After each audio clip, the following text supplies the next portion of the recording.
Bueno, pues seguiremos aquí, aquí somos, aquí estamos, siendo exactamente la 1:34 de la tarde de este 22 de agosto del 2021. Y bueno, pues, para que estemos en sintonía, vamos a recapitular con una pieza que ya puse en alguna emisión anterior y seguiremos ahora en esta segunda parte. Sí, en esta segunda parte, en este tiempo extraordinario de las 12 a las 4 de la tarde, aquí somos, aquí estamos, con algunos otros temas que he preparado para ustedes el día de ahora. Creo que es hora de presentarme. Hoy en día la gente está muy preocupada por el currículum, la hoja de vida, la realización personal. Hay una epidemia de conferencias sobre camino al éxito, liderazgo, cómo triunfar, cómo hacerse rico en un día, cómo joder a los demás sin que los demás se den cuenta. Cada que voy a ciertas universidades, los estudiantes me preguntan en su lenguaje: ¿cuál es tu proyecto de vida, marica? En Cali hay una fundación que te ayuda a realizar tu proyecto de vida, la F Real Project Life. Tiene un email, marica@yupi.com.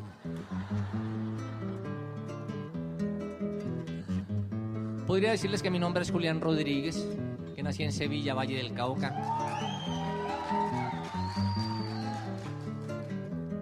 Gracias, paisano. Pero voy a hacer esta hoja de vida pegado y con B larga. Nací de parto muy difícil. Mi madre casi se muere y yo también. Muy pronto recibí el primer golpe de mi vida y lloré mucho.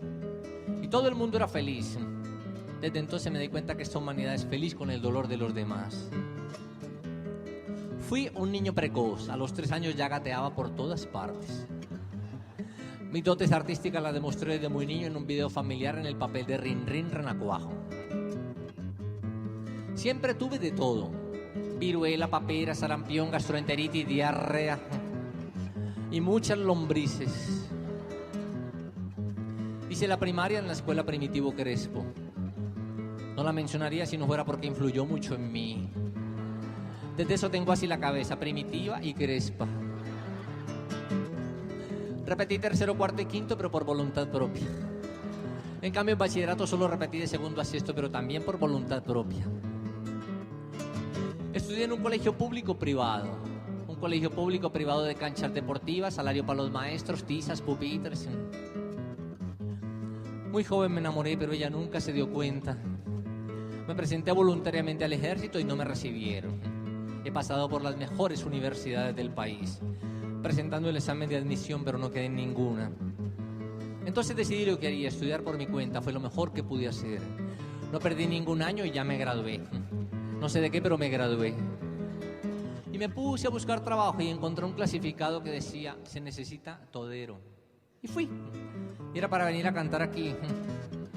Así que si ustedes no me aprueban, pues será un desempleado más, como tanta gente con título sin título. Las demás cosas no las voy a contar porque son muy íntimas y solo las saben mi psicóloga y mi mamá. Bueno, pues esta sátira, esta burla, esta mofa de lo que es la falta de educación, la acabamos de escuchar. Y mientras alternativas, vamos a viajar hasta la ciudad de Los Ángeles a mandarle un saludo muy cariñoso a Fernando Velázquez y su informativo Pacífica, y presentar cómo se dan las noticias de lo que ocurre en el mundo en fechas recientes allá a la comunidad hispanoparlante y por extensión a la comunidad hispanoparlante de todo el planeta. Yo creo que también es bueno saber cómo se presentan las radios alternativas asociativas, como se dice también aquí en Francia, dando sus noticias a el público de habla hispana, porque es muy especial la posición de los latinos en Estados Unidos y de la gran mayoría de esa comunidad que representa la comunidad mexicana de latinoamericanos en el país más nórdico de la hegemonía nórdica, de la hegemonía mundial. Bien, pues del informativo, que se realizó este 18, o sea, hace cuatro días. Vamos a reproducir la participación de mi amigo y su equipo aquí en Aquí Somos, Aquí Estamos. Coming up next, Informativo Pacífica. A continuación, Informativo Pacífica. No te la pierdas, because we are the 99%. Las peores sequías registradas en 50 años en el sur de la Amazonía y el récord de huracanes e inundaciones en Centroamérica durante el 2020 representan la nueva normalidad que espera América Latina. Informe de la Organización Meteorológica Mundial confirma que América Latina y el Caribe serán una de las regiones más afectadas por el calentamiento global. El vocero del movimiento talibán, Zabihullah Mujahid, dijo que desean tener relaciones pacíficas con otros países. 2 días después de la toma de la capital de Afganistán, los talibanes prometen proteger los derechos de las mujeres en el marco de la ley islámica. El litio es el oro blanco del presente y el futuro. Revelan que Afganistán tiene las reservas de litio más grandes del mundo. Estados Unidos es la única nación del G7 que no necesita que el personal dedicado a las bienes raíces cumplan con regulaciones y leyes en contra del lavado de dinero. Informan que expolíticos mexicanos son líderes en lavado de dinero en Estados Unidos. A continuación, detalles de estas y otras noticias en esta edición del Informativo Pacífica. Te saluda Fernando Velázquez. Quédate con nosotros. Daremos comienzo a este programa con algunas notas del ámbito internacional preparadas por Norma Martínez. 2 días después de la toma de la capital de Afganistán, Kabul, los talibanes prometieron proteger los derechos de las mujeres en el marco de la ley islámica y aseguraron que no habrá represalias contra quienes colaboraron con gobiernos extranjeros. En conferencia de prensa, el vocero del movimiento talibán, Zabihullah Mujahid, dijo que desean tener relaciones pacíficas con otros países y que no quieren ni enemigos internos o externos. Al Jazeera reporta que previamente los talibanes declararon una amnistía para todos los funcionarios públicos y urgieron a las mujeres a unirse a su gobierno en un intento de tranquilizar a la población en la capital, un día después de que miles de personas entraran por la fuerza al aeropuerto internacional intentando salir del país. Carlos Herranza, de Radio Francia Internacional, reporta sobre los intentos del talibán de mostrar un rostro conciliador ante la desconfianza de la población. Los talibanes han anunciado en las últimas horas una amnistía general para todos los funcionarios del Estado, a los cuales exhortan a volver a trabajar normalmente 2 días después de haber tomado el poder. Pero pese a multiplicar este tipo de gestos tranquilizadores, los habitantes de Kabul tienen miedo, sobre todo las mujeres, que en su mayoría no se arriesgan a salir a las calles. Diversos testimonios son prueba de ese terror. Varias activistas afganas ya denuncian que los talibanes han empezado a ir casa por casa buscándolas y que en ciudades como Herat ya no permiten su educación. José Miguel Calvillo es doctor en Relaciones Internacionales de la Universidad Complutense de Madrid. Los talibanes están siguiendo claramente una estrategia de cara al exterior para poder vender una cara más diplomática de lo que va a ser el movimiento talibán a partir de ahora. Yo desconfío mucho de esta estrategia diplomática, pero que claramente va dirigida a la comunidad internacional para poder seguir manteniendo pues un poco la canalización de fondos económicos hacia Afganistán. Pocos creen que los talibanes vayan a respetar los derechos adquiridos por las mujeres en las últimas 2 décadas. El grupo fundamentalista gobernó el país durante 5 años hasta la invasión liderada por Estados Unidos en 2001. Durante ese tiempo prohibió la educación de las niñas y el derecho al trabajo de las mujeres y se negó incluso a que viajaran fuera de sus casas sin que un familiar masculino las acompañara. Los talibanes también llevaban a cabo ejecuciones públicas y apedreaban a las mujeres acusadas de adulterio. Miles de afganos continúan buscando la forma de salir de su país. Hasta ahora solo pueden hacerlo diplomáticos extranjeros y afganos que han trabajado con ellos como traductores y choferes. Uno de ellos es Salem Wahat, asesor de seguridad del antiguo gobierno afgano, quien salió hace 2 días rumbo a Turquía. Wadat dijo a Radio Francia Internacional estar preocupado porque su familia no ha podido abandonar Afganistán. Y estas cosas nunca yo pensaba que va a pasar. Yo pensé como lo antes ven en Talibán, ya está eso. Pero ahora todo el mundo quiere escapar del país. Casi 20 millones o 10 millones quieren escapar. ¿A ti te consta que los talibanes ya están buscando a la gente que colaboró con el gobierno? Sí. Mi familia hasta ayer habían en Kabul. Pero alguien les llamó que los talibanes están buscando casa por casa las familiares de los los intérpretes y sus familiares que dónde están. Y por eso mi familia escapó de Kabul. Pero ellos tienen la lista, están buscando personas que trabajaban con el gobierno. Sí que ellos anunció que no queremos tratar mal con nadie que trabajaban con el gobierno. Pero estas cosas es porque los americanos ahora están en el aeropuerto de Kabul. Si en 15 días ellos se van, yo sé que los van a hacer un máscara del pueblo.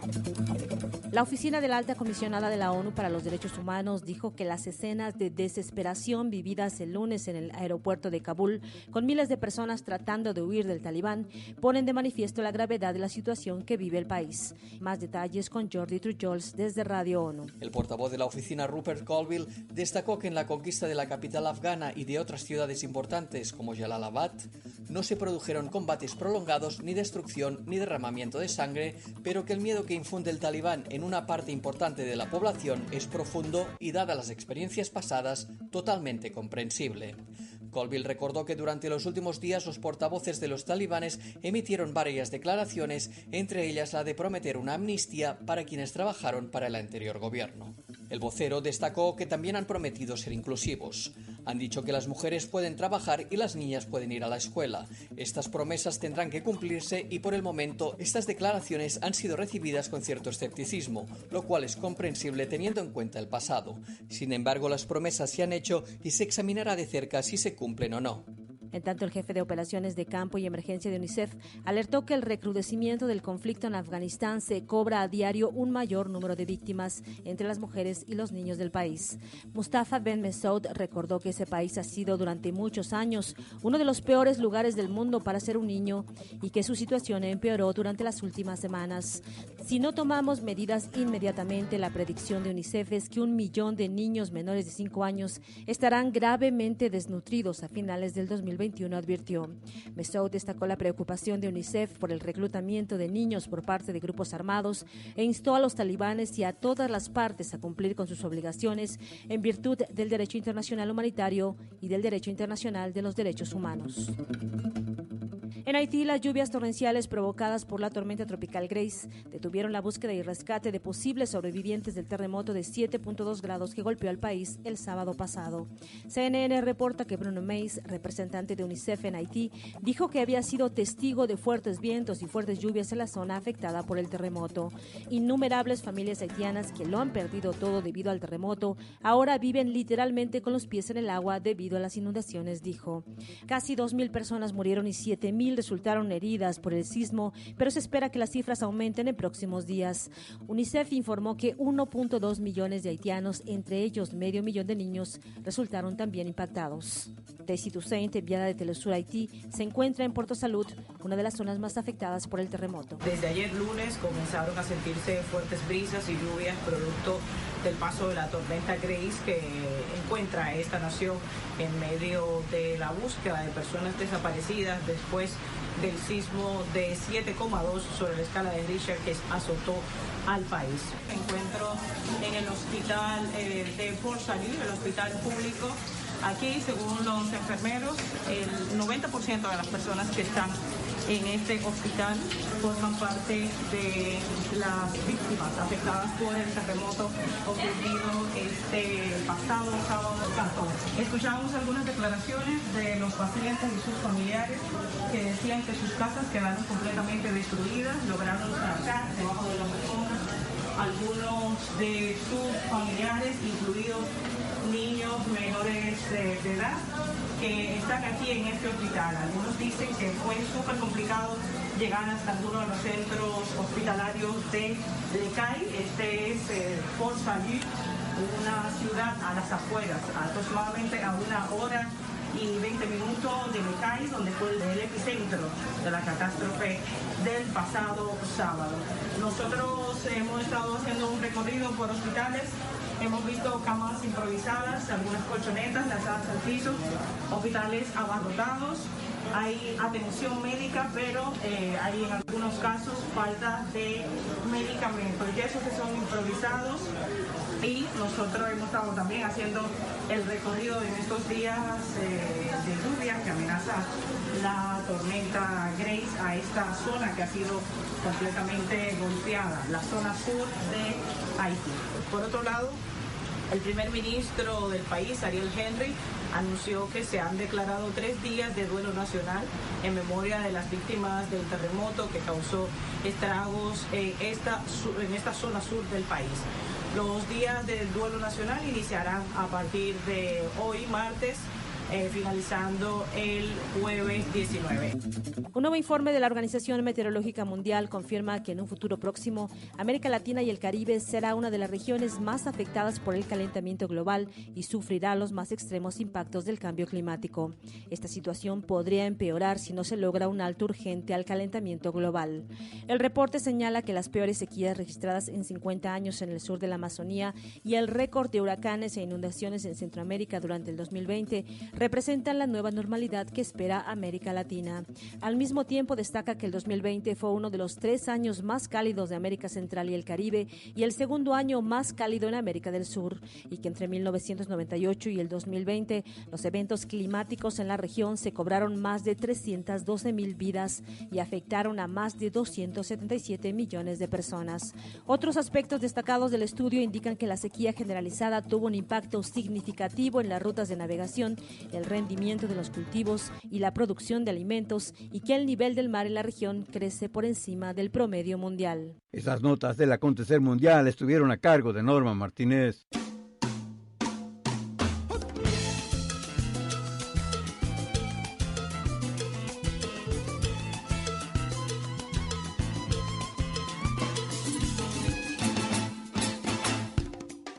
Venezolanos con enfermedades crónicas están en la lista de víctimas de las sanciones estadounidenses contra el gobierno del presidente Nicolás Maduro Moros. Jessica Sosa reporta. El futuro es incierto para decenas de venezolanos con enfermedades crónicas en ese país. Hasta hace poco más de 2 años, la Fundación Simón Bolívar, brazo social de la petrolera Citgo, sufragaba los gastos de trasplantes y tratamiento de alto costo para este tipo de pacientes. Con la aplicación de medidas coercitivas por parte de Estados Unidos contra PDVSA y el embargo de Citgo, este programa ha quedado a la deriva. Fundalatin, una ONG en materia de promoción y defensa de derechos humanos, ha recogido los casos. Pudimos escuchar el testimonio de las madres y de estos pacientes que se ven afectados ante estas medidas medidas ilegales que le han implementado a nuestro país. Nosotros pudimos documentar 195 casos, donde en esos 195 casos hay personas que han fallecido, personas que han suspendido sus tratamientos. Esta es una de las razones que impulsó a que 4 relatores especiales y 2 expertos independientes del Consejo de Derechos Humanos de la Organización de Naciones Unidas emitieran un comunicado en el que denunciaron el impacto del bloqueo estadounidense sobre los derechos fundamentales de los venezolanos.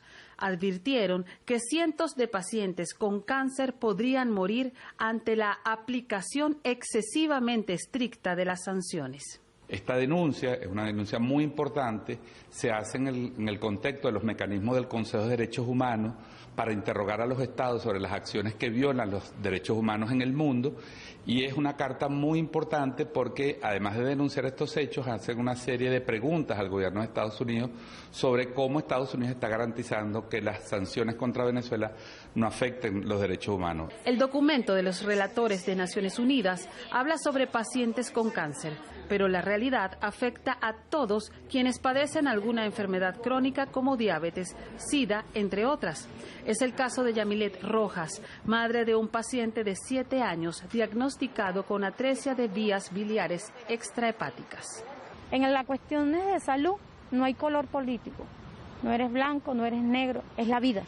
Y en este caso son muchos niños que están esperando. Realmente en el 2019, cuando vinieron las sanciones sobre PDVSA y Citgo, se sufrió un impacto muy grande en esta población de niños que está esperando. No solamente el trasplante, tenemos niños que fueron trasplantados en aquella oportunidad que ameritan tratamientos de alto costo para ellos poder alargar, vamos a decirlo así, el funcionalismo de este trasplante que ya se le hizo en alguna oportunidad. Esta denuncia y sus argumentos han llegado incluso a la Corte Penal Internacional, desde donde se informó a Fundalatin que están estudiando los casos. La solicitud de esta ONG es que se permitan las transacciones que garanticen el acceso a la salud de los pacientes. Lo que comenzó como una estrategia geopolítica para lograr un cambio de gobierno en Venezuela es hoy una real amenaza contra el derecho a la vida y la salud de los venezolanos. A pesar de que las medidas coercitivas estadounidenses han tendido a recrudecer, los venezolanos llaman la atención de los organismos multilaterales para ejercer presión y exigir el cese al bloqueo.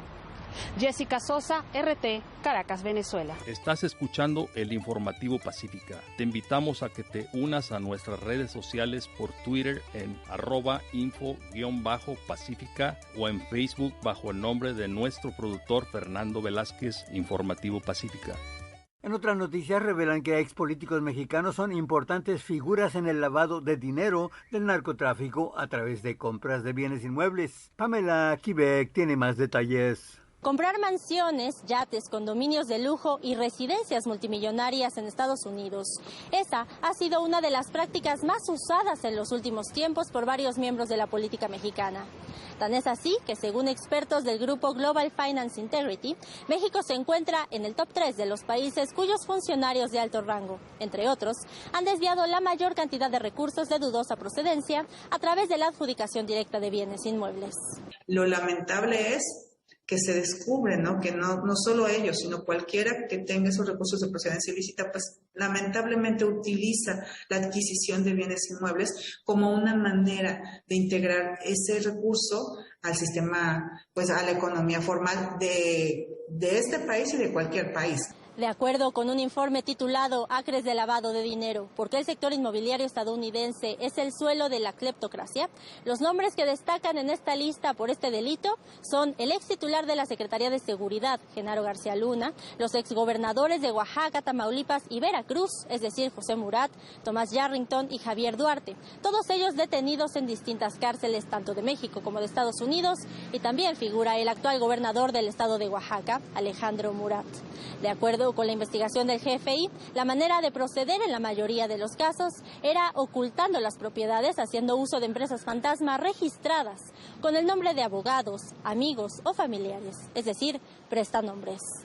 Ese proceso de crear una empresa fachada, lamentablemente, pues se crea para eso, para generar, ¿no?, el uso, el manejo de esos recursos que, si fueran lícitos, pues tendrían su canal apropiado para integrarse o para utilizarse en el mercado formal. Definitivamente todos vamos a quedar a la expectativa de que todo ese proceso de la persecución y el decomiso sea más efectivo.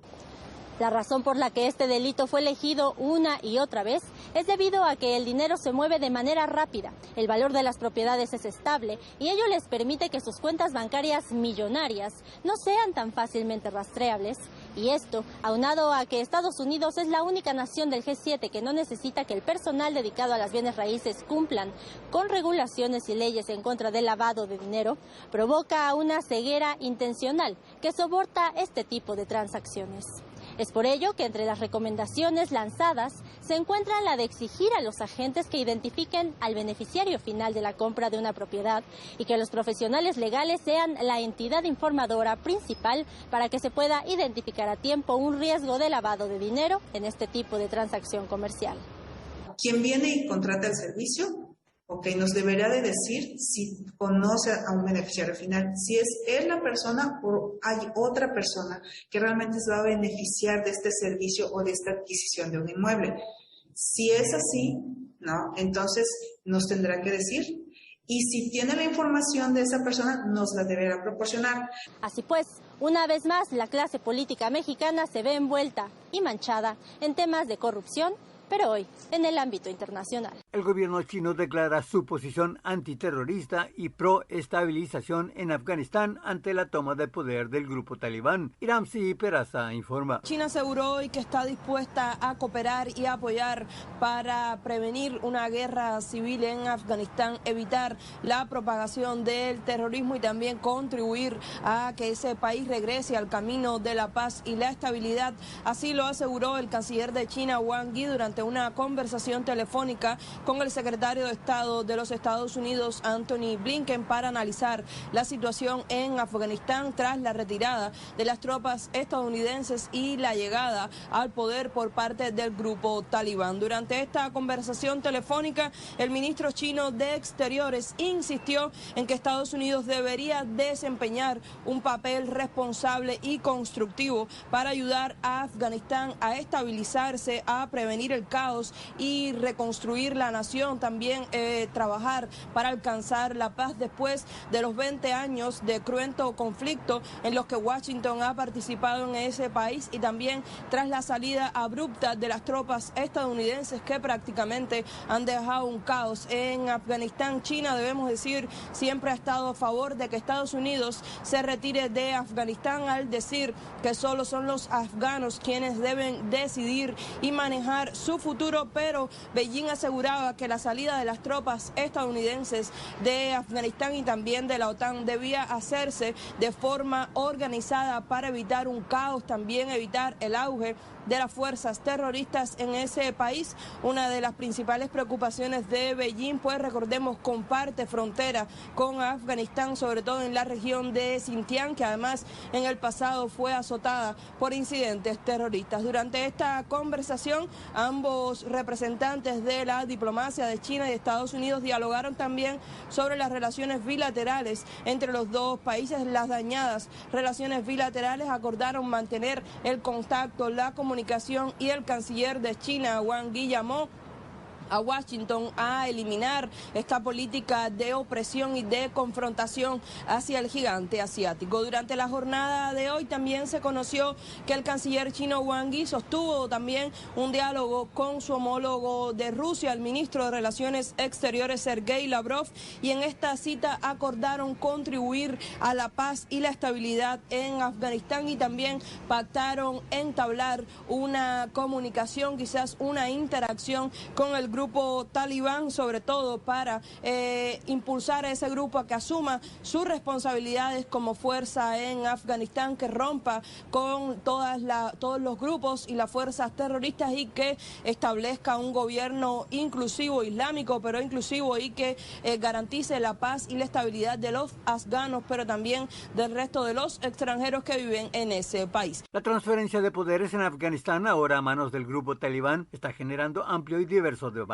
Algunos dicen que se trata de un plan de Washington para abrir una brecha para que terroristas islámicos usen el país como trampolín para ingresar a Rusia y a China. Otros hablan de las cuantiosas sumas de dinero generadas por el país asiático como el primer productor de heroína del planeta. Otros más sugieren la importancia de sus reservas de tierras raras y litio, algo que genera codicia en las empresas multinacionales europeas y norteamericanas. Nicola Jaura es un analista internacional. Estados Unidos no tiene amigos ni aliados de por vida. Ellos simplemente se preocupan de sus intereses, y en la medida que sus intereses van variando, ellos también van variando y dejan votados a los que fueron sus aliados. Eso ha pasado en todo el mundo. Eso es un aprendizaje para los pueblos. Eso es de dolorosísimo. Que Estados Unidos no es confiable. No es confiable en absoluto. Por otro lado, es evidente que hay un arreglo entre Estados Unidos y el talibán. Acá lo que hizo Estados Unidos con el talibán es, por medio de Arabia Saudita, que es de la tendencia religiosa suní, de los mismos de los talibanes, es tratar de desarrollar ese movimiento fuerte en Afganistán para entorpecer a Irán, que está al lado. Por otro aspecto también, Tayikistán, que tiene también la tendencia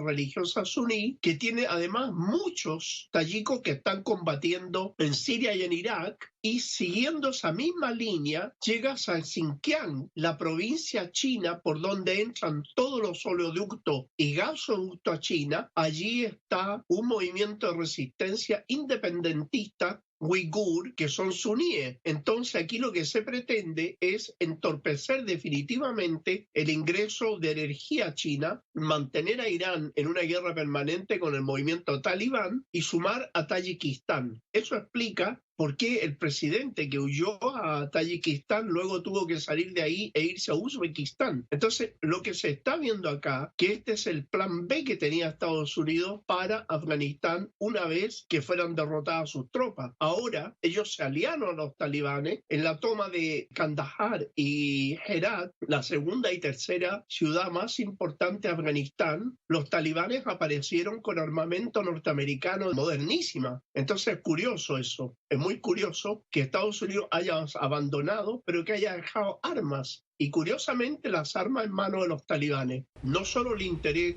geográfico, geopolítico que tienen ambos, sino que también hay otro elemento. Afganistán es el mayor productor de litio del mundo y eso implica que si nosotros vemos lo que es el litio, es el oro blanco del presente y el futuro. La industria automotriz, las baterías serán todas de litio. Hay una serie de situaciones que desde ese punto de vista que son interesantes, pero fíjate que más interesante resulta analizar factores que denuncian esta acción norteamericana. Fíjate que cuando ya Talibán se había tomado Kabul, Estados Unidos manda 6.000 hombres más y los talibanes no intervienen y se suponía que la guerra era contra el ocupante norteamericano. Entonces, todo esto te demuestra claramente lo que ha sido la política norteamericana allí y también la parte humanitaria. Lo que sí quiero decir es que la mayoría de los afganos que están tratando de escapar de esa manera eran los que trabajaron con la inteligencia y colaboraron con la ocupación extranjera. O sea, fueron tontos útiles, como los hay en todas partes, ¿no? Tontos útiles que se prestaron para la ocupación de su propio país. Ellos están tratando de huir porque saben que si caen en manos de Talibán van a ser ajusticiados por traición. Eso es una realidad. La parte humana a Estados Unidos jamás le ha interesado. No le interesa la vida, no le interesa la vida de los pueblos del tercer mundo, no le interesa nada. Mira, tú puedes observar lo que hacen el bloqueo a Irán, el bloqueo a Venezuela, el bloqueo a Cuba, el bloqueo a Nicaragua. No les interesa en absoluto la vida o el bienestar de las personas, solo sus intereses. De modo que, claro, yo entiendo cuando se plantea el drama humano, pero el drama humano tampoco le ha interesado a las Naciones Unidas, porque las Naciones Unidas se remite solo a hacer declaraciones, sugerencias, pero en la práctica real no actúa. ¿Qué ha sucedido, por ejemplo, con Cuba? Años que la Asamblea General dice el bloqueo a Cuba es inmoral, es ilegal, es ilegítimo. ¿Pero qué hacen las Naciones Unidas para evitarlo? Nada. ¿Qué hacen las Naciones Unidas para evitar el bloqueo a Venezuela? Nada. A Irán. Entonces, esa es parte de toda la hipocresía y el drama que hay en Afganistán. Ese drama lo crearon ellos tratando de saquear los recursos naturales de Afganistán. Perdieron la guerra, salieron desastrosamente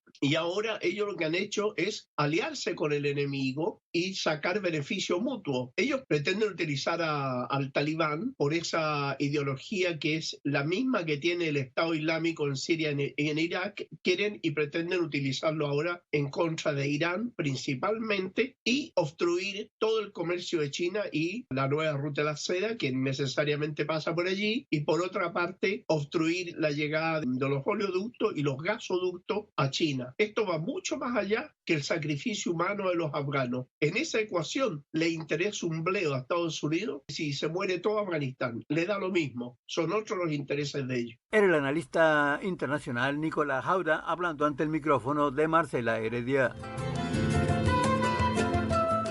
Así llegamos al final de esta edición del Informativo Pacífica. Nuestro más profundo agradecimiento a todos los medios y personas que hicieron posible este programa. A nombre de Norma Martínez, se despide tu amigo de siempre, Fernando Velázquez. Gracias por acompañarnos. Bueno, yo le mando un caluroso saludo a Fernando Velázquez, a Norma Martínez, con quien he tenido el gusto ya de cruzar alguna letra en alguna ocasión, alguna voz. Y bueno, pues esto viene desde Los Ángeles, California, y así estamos enlazando estaciones alternativas y presentando noticias de otro punto de vista. Yo estaba notando aquí que por cada 2 noticias de desgracias dan 3 noticias de cómo se pescan las moscas o un catarro sin esforzarse.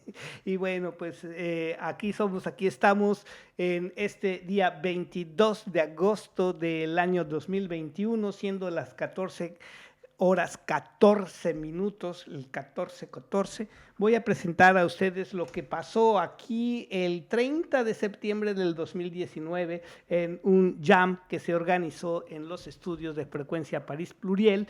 Y bueno, pues dando la bienvenida al público que se conecta en este horario regular de Aquí estamos, les damos la bienvenida. Son 15 minutos que hemos estado escuchando también ya, bueno, más bien fueron como 29 minutos, de 26 minutos de noticias que vienen desde el Informativo Pacífica, desde Los Ángeles, California, realizado por los amigos Fernando y Norma.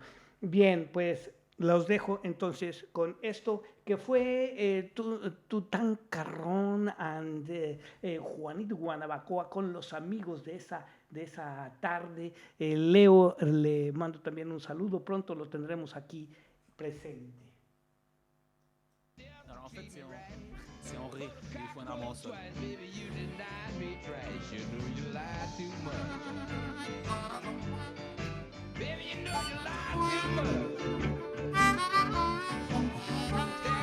Charlie Brown, baby, you lie.